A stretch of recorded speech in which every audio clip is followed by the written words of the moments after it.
자, 이 시간 말씀을 받겠습니다. 이 복된 시간에 주시는 하나님의 말씀은 우리 마태복음 5장 1절부터 3절까지의 말씀입니다. 마태복음 5장 1절부터 3절까지의 말씀. 우리 팔복산에 올라 우리 첫 번째 부유한 심령이라는 제목으로 오늘 말씀 받겠습니다. 여러분 소리 괜찮아요? 저만 좀 답답한 건가? 네. 저만 무지하게 답답합니다. 자, 우리 1절부터 3절까지의 말씀을 우리 같이 합독해서 읽도록 하겠습니다. 1절부터 3절 우리 같이 읽습니다. 시작. 예수께서 무리를 보시고 산에 올라가 앉으시니 제자들이 나아온지라 입을 열어 가르쳐 이르시되 심령이 가난한 자는 복이 있나니 천국이 그들의 것이미요. 아멘. 할렐루야. 우리 옆에 분들이 이렇게 한번 인사했으면 좋겠습니다. 기도의 불을 켭시다. 기도의 불을 켭시다. 예. 하버드 대학교의 심리학을 연구한 교수님이 계셨어요. 이 교수님 이름이 로버트 로젠탈이라는 교수님인데요. 여러분, 이 교수님이 집에 쥐가 200마리가 있었대요. 쥐가 200마리가 왜 있었을까요? 예, 실험하려고 집에 200마리 쥐를 길렀는데, 이제 문제는 뭐냐면, 여러분 아마 애완동물 키워보신 분은 알 거예요. 휴가를 가야 되는데 이 200마리를 놓고 갈 수가 없는 거예요. 그러니까 뭐 외국 같은 경우는 휴가를 몇 달씩 가나 봐요. 이 교수님도 이 3달 휴가를 가기 위해서 어떻게 하면 200마리 쥐를 어떻게 잘 살려놓을 수 있을까 고민을 하다가 결정한 게 뭐냐면 이 관리 아르바이트를 고용을 하는 거예요. 아르바이트를 고용해서 이 3달 동안 잘 양육을 해야겠다 하고서 맡기고 이제 떠났어요. 떠났는데 당일날 아침에 이 관리하는 아르바이트생이 딱 와 보니까 이 멘붕에 빠진 거예요. 왜냐하면 몇 마리의 이 쥐라고 그랬어요? 200마리. 200마리인데 200마리 중에서 40마리의 머리에만 하얀 점이 있는 거예요. 그러니까 멘붕에 빠진 이유가 뭐겠어요? 얘네가 뭐지? 왜 200마리 중에 40마리만 점을 찍었을까? 막 이런 생각이 드는데 아무리 생각해도 답을 알 수가 없는 거예요. 근데 교수님은 이미 떠났지 어떻게 하겠어요? 아무래도 요 점이 있는 녀석이 특별한 녀석인가 보구나. 그래서 이 40마리를 좀 더 잘 돌봐줬다고 해요. 근데 교수가 3달이 지나고 다 돌아왔는데 가만히 보니까 자기가 키우던 200마리 이 쥐들 가운데 이상한 게 발견된 거예요. 그게 뭐냐면 40마리만 너무 튼튼해진 거예요. 너무 애들이 뭐 3달 만에 막 지혜가 생긴 거예요. 근데 이유가 뭔가 봤더니 사실은 여러분 이 40마리의 이 하얀 점을 찍어놓은 게 왜 찍었냐면 그냥 개수 확인하려고 찍은 거였어요. 근데 그거를 모르고 아르바이트생이 굉장히 열심히 관심을 주고 뭐 특별하게 대우해 주니까 얘네들이 3달 동안에 발달이 잘 이루어지고 이 지혜를 얻은 거죠. 근데 여기서 힌트를 얻어서 이게 어떻게 보면 사람을 훈련시키는데도 필요하겠구나 생각을 해서 한 초등학교와 연관해가지고 같은 실험을 하게 됩니다. 그냥 무작위로 우수한 학생이라고 칭해서 아이들을 뽑아요. 그리고 나서 특별한 관심을 갖고 보살피니까 어떤 일이 발생했냐면 실제로 다른 학생들보다 못했거든요. 아니면 비슷했는데 이 특별한 관심을 받고 또 특별한 대우를 받은 이 학생들이 결국에는 다른 아이들보다 뛰어나게 성적도 내고 뛰어난 모습으로 자라게 되더라는 거죠. 교수의 결론이 뭐냐면 이거예요. 누군가를 향한 특별한 관심, 특별한 선택이 큰 효과를 나타내게 된다라는 거죠. 여러분 뭐가 큰 효과를 나타낸다고요? 누군가를 향한 특별한 관심과 특별한 선택이 그렇다는 거죠. 이걸 심리학 용어로 로젠탈 효과라고 불린다고 하는 거죠. 여러분 오늘 이 자리에 하나님께서 우리를 부르신 것은 우리에게 특별한 관심과 특별한 사랑이 있기 때문인 줄로 믿습니다. 물론 우리는 쥐는 아니지만, 우리는 초등학생들은 아니지만 하나님이 이 자리에 우리를 부르신 건 하나님의 특별한 사랑이 있고 관심이 있기 때문이라는 거죠. 그렇다고 한다면 여러분 우리를 부르셨기에 반드시 오늘 여러분들에게 특별한 은혜를 주실 줄로 믿습니다. 특별한 능력도 주실 줄로 믿습니다. 특별한 응답도 주실 줄로 믿습니다. 우리 그 마음을 가지고 이렇게 서로에게 인사했으면 좋겠어요. 특별한 부름을 축하합니다. 저보고 인사하지 마시고 주변에 인지야 인사했니? 다시 특별한 부름을 축하합니다 인사했으니까 특별한 은혜를 기대합시다. 이렇게 인사하겠습니다. 예, 기대하면 하나님이 채워주실 줄로 믿습니다. 여러분 오늘 본문은요 이렇게 시작을 합니다. 우리 1절 말씀을 같이 한번 읽어볼까요? 1절입니다. 시작. 예수께서 무리를 보시고 산에 올라가 앉으시니 제자들이 나온지라. 아멘. 딱 요 표정이었어요 여러분. 사실 여러분 이 말씀이 딱 선포되잖아요. 그러면 깜짝 놀라야 돼요. 그냥 깜짝 놀라는 게 아니라 굉장히 기대감 가득한 얼굴로 변화돼야 된다는 거죠. 그 이유를 제가 좀 더 설명드릴 테니까 1절을 다시 읽고 표정이 변화를 한번 생각해 보세요. 여러분 주무시지 말라고 하시는 겁니다. 우리 1절 다시 한번 읽겠습니다. 시작. 예수께서 무리를 보시고 산에 올라가 앉으시니 제자들이 나온지라. 한 5명 깜짝 놀라셨는데 나머지는 여전히 표정이 바뀌지 않아요. 여러분 왜 우리가 가서 깜짝 놀라야 되고 왜 기대감을 가져야 되냐면 예수님이 산에 오르셔서 말씀을 선포하셨기 때문에 그래요. 예수님이 산에 올라가서 말씀을 선포하셨다는 것을 제가 순장훈련 시간에 한번 말씀을 드린 적이 있어요. 우리는 누군가가 산에 올라갔다고 하면 어떤 생각을 하냐면 그 산이 어디예요? 그리고 그 산이 얼마나 높아요? 그 산에 뭐 있어요? 우리는 산에 올랐다고 하면 이런 정보를 자꾸 캐려고 하잖아요. 근데 유대인들은요, 히브리인들은 산에 올랐다고 하면 가장 먼저 뭘 생각하느냐? 뭘 생각할 것 같아요? 모세를 생각한다는 거예요. 유대인들은 산에 올랐다 하면 뭘 생각한다고요? 모세를 생각합니다. 왜 모세를 생각할까요? 모세가요, 그 위대한 모세가 하나님과 대면하기 위해서 신의 산에 올라가서 율법을 받았거든요. 그걸 선포했거든요. 그러니까 유대인들에게 산은 얼마나 높냐, 그게 얼마나 또 어디에 무슨 산이냐 이런 게 중요한 게 아니라 뭐가 중요하다고요? 유대인들에게는 모세가 오른 산, 그 이미지가 여전히 그들의 삶에 남아 있는 겁니다. 그러니까 지금 예수님께서 산에 올라서 말씀을 선포하셨다는 거는요, 이게 왜 놀랍고 기대되는 일이냐면 예수님께서 모세가 시내산에 올라서 율법을 선포한 율법을 받은 것처럼 예수님 역시도 산에 올라서 하나님 나라 백성에 주실 이 축복의 말씀을 선포하실 것이기 때문에 그래서 놀라고 기대감이 가득해야 한다라는 거예요. 여러분 그렇다면 과연 예수님께서 산에 올라 선포하신 그 첫 번째 말씀이 뭐냐? 우리가 이번 주부터 8주 동안 팔복 관련된 이야기들을 함께 나눌 텐데요. 과연 그 첫 번째가 뭐냐? 첫 번째 팔복인데 우리 3절 말씀을 같이 한번 읽겠습니다. 3절입니다. 시작. 심령이 가난한 자는 복이 있나니 천국이 그들의 것이며. 다시 한번 읽습니다. 시작. 심령이 가난한 자는 복이 있나니 천국이 그들의 것이며. 아멘. 과연 이게 무슨 말씀일까? 오늘 두 가지로 좀 살펴보면요. 첫 번째로 오늘 예수님께서는 팔복을 여시면서 진짜 복이 무엇인지를 너희가 알고 있느냐라는 질문을 던지고 있는 거예요. 어떤 질문을 던진다고요? 진짜 복이 무엇인지 알고 있느냐라는 거죠. 사실 여러분 오늘 본문 원문을 보면 순서가 다릅니다. 어떻게 순서가 다르냐? 우리는 심령이 가난한 자는 복이 있나니 이렇게 출발하잖아요. 근데 원문을 보면 이렇게 시작이 돼요.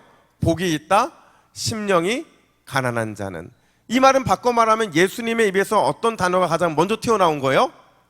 복이라는 단어가 가장 먼저 튀어나온다.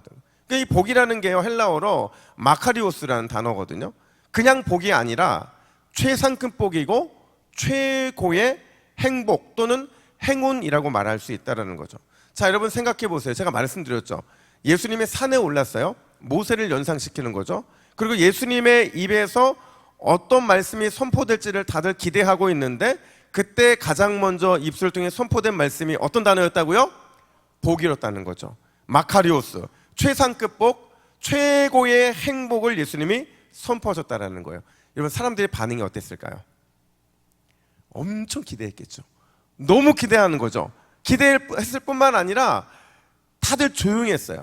왜 조용했냐면 예수님이 어떤 복을 선포하실지 귀를 기울였고 그 복을 어떻게 받을 수 있을지에 대해서 귀를 기울여 했기 때문에 그들은 다 조용할 수밖에 없었어요. 근데 그때 예수님이 뭐라고 복을 선포하시냐면 이렇게 복을 선포하십니다. 여러분, 진짜 복은 심령이 가난한 것입니다. 딱 이 말이 선포되니까 귀를 쫑긋했던 사람들이 허탈해야 하는 거예요. 그냥 허탈해했을 뿐만 아니라 화가 나는 겁니다. 왜냐면 진짜 복이 무엇인지를 듣고 싶었고 그 복을 어떻게 얻는지를 듣고 싶었는데 예수님은 진짜 복은 심령이 가난한 것입니다 라는 이런 말씀을 선포하고 있더라는 거죠. 그들이 기대했던 복이 아닌 거예요. 그들이 기대했던, 듣고 싶었던 복을 받는 방법이 아니었다라는 거죠. 그럼 여러분, 사람들이 듣고 싶어 했던 복은 어떤 복이었느냐?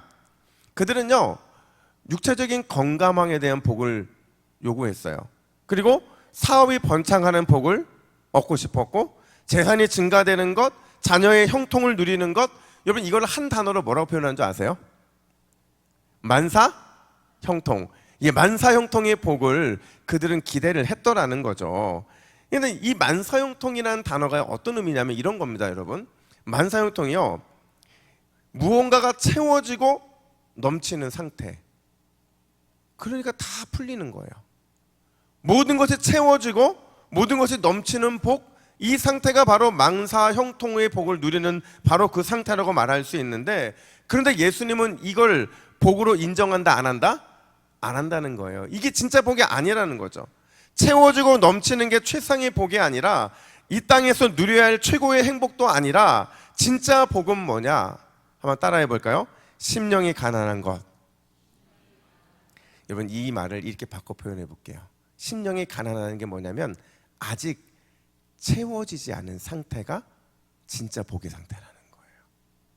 지금 예수님께서 말씀하시는 복은요, 우리의 심령이 가난하다는 것은 내 안에 비어 있다는 거예요. 아직 채워지지 않은 그 상태가 있는데 그 상태가 가장 복된 상태다, 이렇게 말씀을 하신다는 거죠. 여러분, 이 사실이 믿음으로 받아들여지십니까? 예, 유대인들도 이랬어요. 몇몇만 아멘 했을 겁니다. 대부분 아멘 하지 않았을 거예요.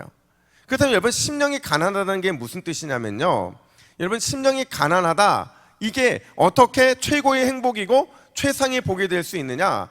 여러분, 이걸 먼저 경험했던 다윗이 뭐라고 고백을 하냐면, 우리 시편 144편 15절 말씀 우리 같이 한번 읽어볼까요? 시작.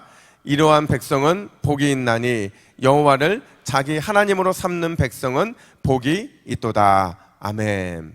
여러분, 다윗은요, 모든 걸 가져본 사람이에요. 그리고 모든 걸 누려본 사람입니다. 모든 걸 가져보고 모든 걸 누려봤던 이 다윗이 뭐라고 인생의 최고의 복을 정의를 하느냐? 여호와를 자기 하나님으로 삼는 것, 그게 진짜 최고의 복이고 최고의 행복이라는 거죠. 무슨 말이냐면, 여러분 잘 들으세요. 하나님만 있으면, 그 하나님이 나의 하나님이기만 한다면 그분으로 충분하다는 거예요. 이게 진짜 복이라는 거예요. 왜냐하면 모든 것 되시는 하나님이 나의 하나님이 되잖아요. 그럼 내 안에 더 이상 부족한 게 없어요. 설령 있다 하더라도 모든 것 되시는 아버지께서 내 인생에 부족한 그 공간을 하나님의 풍성함으로 채워주실 것이기 때문이라는 거죠.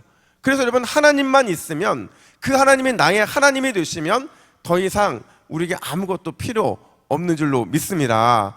이게 예수님이 말씀하고 계신 복이라는 거죠. 근데 이런 생각을 해봤어요. 여러분, 지금 다윗이 시편 144편에서 말하고 있던 이 복을 그냥 나온 복이라는 개념이었을까? 아니라는 거죠. 여러분, 다윗이요, 인생에서 가장 실수를 했던 때가 있어요. 가장 큰 실수 뭐예요? 밧세바를 범한 거잖아요. 근데 여러분, 우리는 밧세바에 대해서 잘 모르고 있지만 사실 이스라엘에는요, 제가 생각했을 때 밧세바보다 더 예쁘고 아름다운 여인이 있었을까요, 없었을까요? 있었을 겁니다. 근데 왜 밧세바였냐는 거죠. 왜 하필이면 다윗이 밧세바, 그것도 결혼도 안 한 여자도 아니고 이미 남편이 있는 아내였던 밧세바를 그 뺏는 일은 왜 할 수밖에 없었냐는 거죠. 다윗은 다 가진 사람이었어요. 다 누려본 사람이었다는. 근데 왜 하필이면 밧세바였을까? 아마도요, 여러분, 다윗이 밧세바를 딱 보는 순간 심령의 가난함이 사라졌기 때문일 거예요. 그 전까지는 자기 안에 심령이 가난했어요.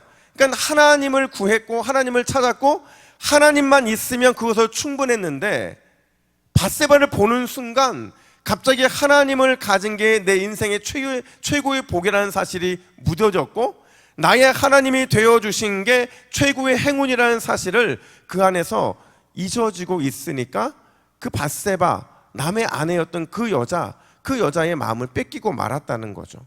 그게 바로 이 다윗이 넘어진 이유라는 거예요.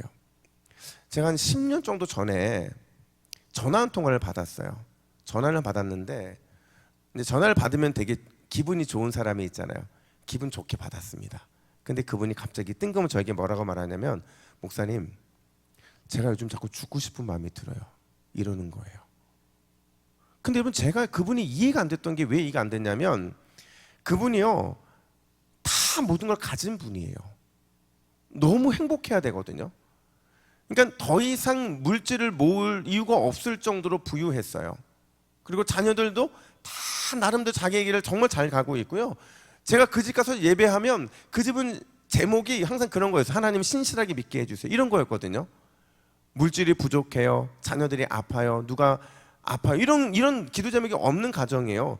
다 가진 가정인데 도대체 왜 이분이 죽고 싶다고 말하는 걸까? 그래서 제가 물었어요. 요즘에 왜 그런 마음이 드세요? 했더니 자기도 모르겠대요.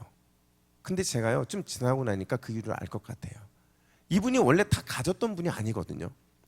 다 가지지 않았던 분인데 어느 순간 다 갖고 나니까 더 이상 채울 게 없는 거예요. 내가 안에 꽉 채워주니까 더 이상 하나님이 들어갈 자리가 없는 거죠. 그러니까 아직 채워지지 않는 게 은혜인 이유가 바로 여기에 있는 거예요. 우리 인생에 다 채워지잖아요. 여러분, 원하는 거 다 채우잖아요. 그러면 우리 안에서요, 하나님이 들어갈 자리가 없어요. 그러면 더 이상 우리에게는 하나님을 통해 받을 수 있는 복이 하나도 없어진다는 거죠. 그런 의미에서 여러분, 아직도 채워지지 않음이 우리의 감사의 제목이 되어야 될 줄로 믿습니다. 이게 진짜 은혜인 거예요. 오늘 채워야 될 것이 있고 내일 채워야 될 것이 있고 계속 무엇인가 채워나가서 마지막 주님이 다 채워지는 날 우리를 부르시면 그것만큼 행복한 날이, 행복한 인생이 어디 있겠냐 하는 거죠. 김남준 목사님께서요, 이런 말씀을 하신 적이 있어요.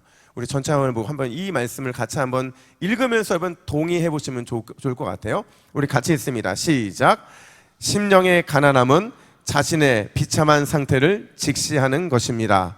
하나님 말고 도움 받을 길이 없다고 확신하는 것입니다.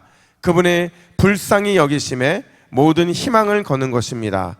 바깥으로부터 오는 도움을 간절히 바라는 것입니다. 그것이 가난한 마음입니다. 아멘. 여러분, 오늘 우리가 기도할 때 우리의 가난한 심령을 붙드시기를 간절히 축원합니다. 우리가 하나님의 도움만을 구하며 그분의 그 도우심을 붙잡으면 하나님께서 오늘 우리를 채우시고 우리의 가난한 마음에 은혜의 풍성함으로 채워주실 줄로 믿습니다. 여러분, 그게 오늘 우리가 이 자리에 온 이유인 거예요. 뿐만 아니라 두 번째로 오늘 본문은요, 지금 예수님께서 뭘 말씀하시느냐, 지금 이 순간 천국의 기쁨, 천국의 소망, 천국의 풍족함을 누려야 한다라는 거예요. 언제 누려야 된다고요? 지금 이 순간 누려야 된다라는 거죠. 여러분, 이 말을 뒤집어 보면 이런 겁니다. 여러분, 예수님의 말씀을 듣기 위해 수많은 사람들이 다 모여 있었어요. 다 모여있던 그 사람들이 모여있기는 했지만 지금 이 순간 천국의 기쁨, 천국의 소망, 천국의 풍성함 누렸다는 거예요? 누리지 못했다는 거예요? 누리지 못했다는 거죠. 그들은 아마도 오랫동안 신앙생활을 했을 겁니다. 그들은 아마도 천국에 대한 기대감이 너무도 컸을 거예요. 그럼에도 불구하고 그들은 지금 그 순간 임하는 천국을 경험하지 못하고 있다는 거죠. 왜냐하면 그들에게는 천국이 지금 현재 이루어야 될 곳이 아니라 죽어야만 가는 곳, 그리고 이 세상이 종말이 와야만 가는 곳, 한마디로 말하면 미래적인 천국만을 바라봤기 때문에 그들에게는 천국이 현재가 아니었던 거예요. 그런 그들을 향해 예수님은 뭐라고 말씀하시냐면, 우리 3절 하반절 말씀 화면 보시고 같이 읽습니다. 시작. 천국이 그들의 것이며. 여러분, 이게요, 번역이 너무 아쉬워요. 진짜 원래대로 제대로 번역하면 무슨 뜻이냐면, 이미 천국이 누구의 것이라고요? 너의 것이다. 현재형으로 되어 있거든요. 시제가 현재형이에요. 이미 천국이 우리에게 임했다라는 거죠. 여러분, 그들에게 천국이 임한 그 뭐라고 해요? 그들에게 천국이 임했다라는 증거가 뭐예요? 예수님이 함께 계시잖아요. 예수님이 함께 계시기 때문에 그분의 말씀을 듣는 그 시간은 그들에게 이미 천국이 임한 거라는 거죠. 여러분, 예수님께서 성육신 하실 때요, 그냥 오신 게 아니에요. 은혜의 천국의 선물 보따리를 갖고 오셨는데, 갖고 오셔서는 이미 예수 그리스도를 믿는 모든 자들의 집집마다 일일이 다 은혜의 택배를 보냈어요. 다 은혜의 택배를. 집마다 보낸 게 아니라 여러분 개인 한 사람 한 사람들에게 다 천국의 은혜의 보따리를 보내신 줄로 믿습니다. 못 받으신 분, 못 받으신 분 있는데 지금 손 못 드는 거 제가 알고 있는데 그분 오늘 받으면 되는 겁니다. 여러분, 찾아오는 건 우리의 책임이에요. 근데 하나님께서는 예수님을 통해서 천국의 이 은혜의 보따리들을 다 보내셨어요. 이거를 신학적으로 하나님 나라의 현재성이라고 말을 하는 거거든요. 예전에 한번 저는 이런 예를 한번 들은 적이 있었는데, 여러분 옛날에는요, 제가 아주 어렸을 때, 그러니까 70년대 중후반 이때요, 뭐가 있었냐면 동네에서 이렇게 놀고 있으면 아이들의 마음을 막 흥분시키는 소리가 있었어요. 그 소리가 뭐냐면 이 가위질 아세요? 가위질? 누구의 가위질이에요? 어떻게 저랑은 꽤 차이가 나신다고 생각했는데 비슷한 시대였나 봐요. 그래서 엿장수가 이렇게 이 젓가락 아니죠, 뭐예요? 이 가위를 이렇게 움직이면 그럼 아이들이 막 움직이잖아요. 막 모이는데 저는 뭘 좋아했냐면, 요즘에는 뭐 이렇게 긴 엿 잘라주지만 옛날에는 뭘 했냐면 대패를 갖고 다녀가지고요, 이 넓게 펴져 있는 엿 있잖아요. 그 생강엿인 것 같아요. 그 엿을 대패로 쫙 밀어요. 쫙 밀어서 나무 젓가락에다가 이렇게 뭉쳐서 주면 그걸로 먹고 막 그랬거든요. 근데 꼭 아저씨가 오면 한번 쫙 긁고서는 조금 잘라가지고 애들 입에 다 넣어줘요. 애들이 환장합니다. 근데 이 맛을 보잖아요. 아주 조금 맛을 봤는데 그 맛을 본 애들이요, 어떤 현상이 나타나냐면 다 집으로 뛰어가요. 그죠? 집으로 뛰어가서 뭘 갖고 와요? 찌그러진 냄비 갖고 오고, 고철 갖고 오고, 심지어 이 연탄 집게 있잖아요. 이런 거 갖고 오기도 하고, 모아둔 병 가져오고 막 이런 거 다 가져오거든요. 근데 그걸 가져오면요, 진짜 이 아저씨가 엿을 쫙 밀어가지고 그거를 뭉쳐가지고 이렇게 진짜 나무 꼭지에 딱 주는데, 와, 이게 너무 행복한 거예요. 그거를 어떻게 천천히 녹여 먹으려고 막 녹이는데 그게 또 물렁물렁 하잖아요. 그러니까 막 이리 쓰러지고 저리 쓰러지는 거, 그 손으로 붙잡고 짭짤함과 그죠? 달콤함을 같이 먹고 이랬는데, 먹고 있으면요, 저기서 누가 와요. 누가 와가지고 머리를 한 대 때리고 귀를 잡고 끌고 갑니다. 어머니예요. 조금 있으면 형과 아버지가 와가지고 무지하게 때립니다. 여러분, 왜 끌려가고 왜 맞았겠어요? 그죠? 쓸만한 냄비 가져왔고, 쓸만한 고무신도 가져오고, 쓸만한 책도 가져오고, 다 쓸만한 고철을 가져온 거예요. 그러니 그거를 이렇게 의도 터지면서도 또 끌려가면서도 끝까지 먹잖아요.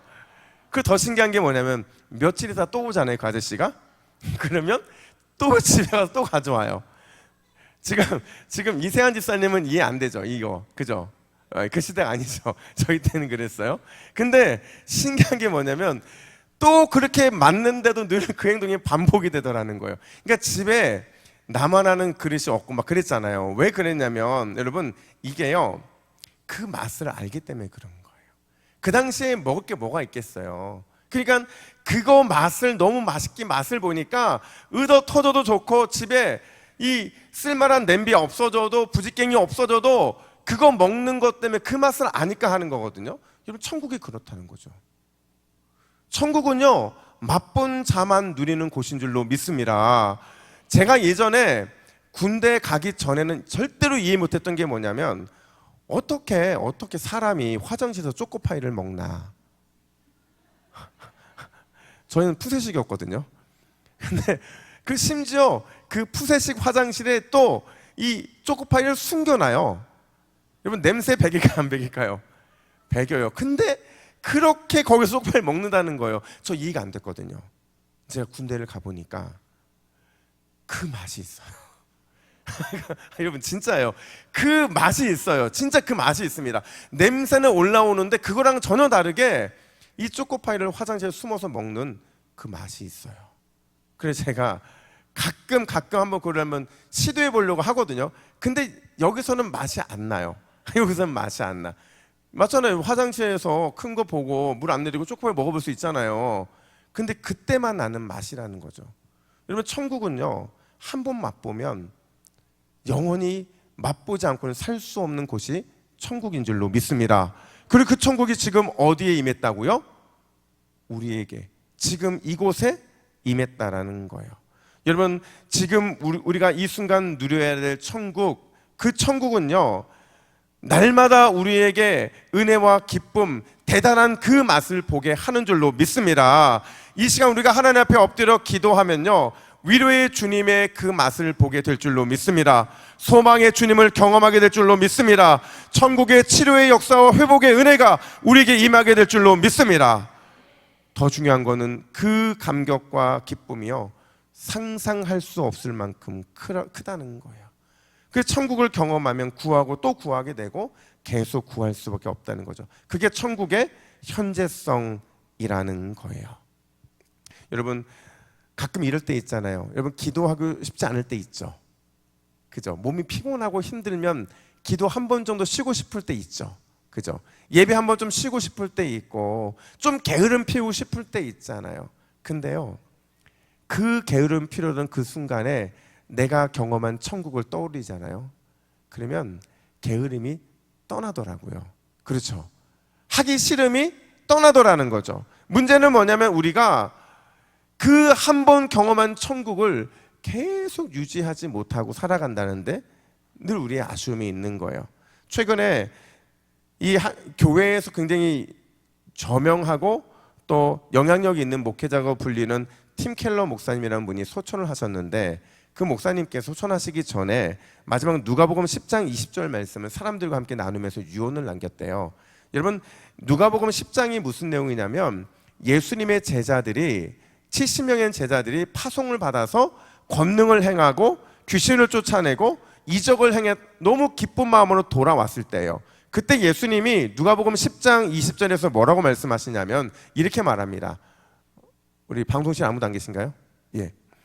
우리 같이 누가복음 10장 20절 같이 있습니다. 시작. 그러나 귀신들이 너희에게 항복하는 것으로 기뻐하지 말고 너희 이름이 하늘에 기록된 것으로 기뻐하라. 아멘. 여러분 제자들은 너무 기뻤을 거예요. 놀라운 기적도 받고 놀라운 이적도 받고 또 놀라운 귀신이 항복하는 일도 다 목격했는데 지금 예수님이 그걸 가지고 기뻐하지 말래요. 왜냐하면 진짜가 있다는 거예요. 그 진짜가 뭐냐? 우리의 이름이 하늘에 기록된 것, 그게 우리의 진짜 기쁨인 줄로 믿습니다. 우리의 이름이 하늘에 기록됐다는 것은요 천국이 우리 가운데 임했다는 거예요. 그리고 우리는 그 천국을 누릴 자격이 있다라는 겁니다. 여러분 은혜가 아니면, 사랑이 아니면, 말씀이 아니면 만족할 삶을 살아갈 수 없는 게 바로 우리의 삶이에요. 절대 우리의 삶은 세상 것들로 채워줄 수가 없다는 거죠. 여러분 오늘 이 밤에 하나님께서 심령이 가난한 사람을 오늘 찾고 계신 줄로 믿습니다. 반드시 찾으셔서는 하나님으로 충만하게 채워주실 줄로 믿습니다. 우리의 심령을 기쁨과 능력으로 부유하게 해 주실 줄로 믿습니다. 그리고 마지막으로 우리 3절 말씀을 메시지 성경으로 읽을 텐데요. 우리 같이 했습니다. 시작. 벼랑 끝에 서 있는 너희는 복이 있다. 너희가 작아질수록 하나님과 그분의 다스림은 커진다. 아멘. 이것이 오늘 우리에게 주시는 주님의 놀라운 도전이고 은혜인 줄로 믿습니다. 기도하겠습니다. 하나님 아버지, 오늘 이 밤에 주님께서 우리에게 천국을 허락해 주신 줄로 믿습니다. 우리 이름이 천국에 기록되어 있기에 우리는 오늘도 천국을 소망하고 누리며 천국의 기쁨을 받아 누리게 될 줄로 믿습니다. 오늘 우리에게 찾아와 주셔서 천국의 충만함을 누리게 하여 주시고 우리와 함께 하시는 주님으로 인하여 기뻐할 수 있도록 인도하여 주시옵소서. 감사드리며 예수님의 이름으로 기도하옵나이다. 아멘.